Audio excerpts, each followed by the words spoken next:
DIG category. చివరికి కోర్టులో లొంగిపోయి bail తీసుకుని వెళ్ళిపోయారు. ఆయన ఇంకా నాకు ఈ ఊరు వద్దనుకుని వెళ్ళిపోయాడు. ఇది ఎన్కౌంటర్ సిస్టమ్ లో అంత పెద్దది ఉంటది. ఎన్కౌంటర్ కంటే రాక్షసత్వం. ఎన్కౌంటర్ అయినా పర్లేదు, ఇందులో సమాజం హర్షిస్తుంది. వెనకాలేదో ఉంటది, వాడే దుర్మార్గుడని.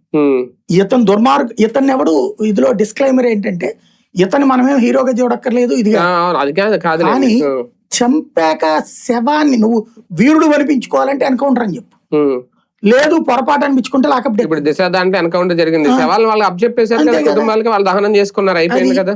నువ్వు నేను అనేది ఏంటంటే, పోలీసులు హీరోలు అనిపించుకోవాలంటే పోనీ ఎన్కౌంటర్ లో చంపామని చెప్పు. లేదు పొరపాటు అయింది అనుకుంటే లాకప్ డెత్ అని చెప్పు. లేదా లాకప్ నుంచి బయటకు వచ్చినప్పుడు అని చెప్పు, శవం అయిపోయాడని చెప్పు. ఇప్పుడు శ్మశాన వాటికల్లో ఇప్పుడు వీళ్ళు ఎంక్వైరీ చేస్తున్నారు. ఏదో 23 నుంచి 26 వరకు ఏ అనాథ శవాలు వచ్చినాయి అంటే, బస్ స్టాండ్ నుంచి ఏదో ఒకటిని, ఇంకొకటి కాళీమాత గుడి దగ్గర ఏదో ఒకటి వచ్చిందనేది చెప్పారట వాళ్ళ రికార్డులో.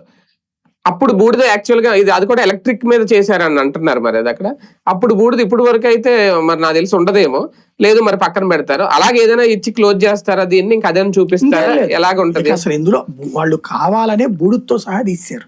అవును, ఇంకా మరి అంటే ఇంకా ఈ ఎంక్వైరీలు ఏం చేయాలి? కనీసం డిఎన్ఏ టెస్ట్ అంటే ఫైనల్ గా వీళ్ళు చేసేది, నేను చెప్పేది అదే, కేసు హషప్ చేయడానికి వేసిన సిట్ ఇది, అంతేనా?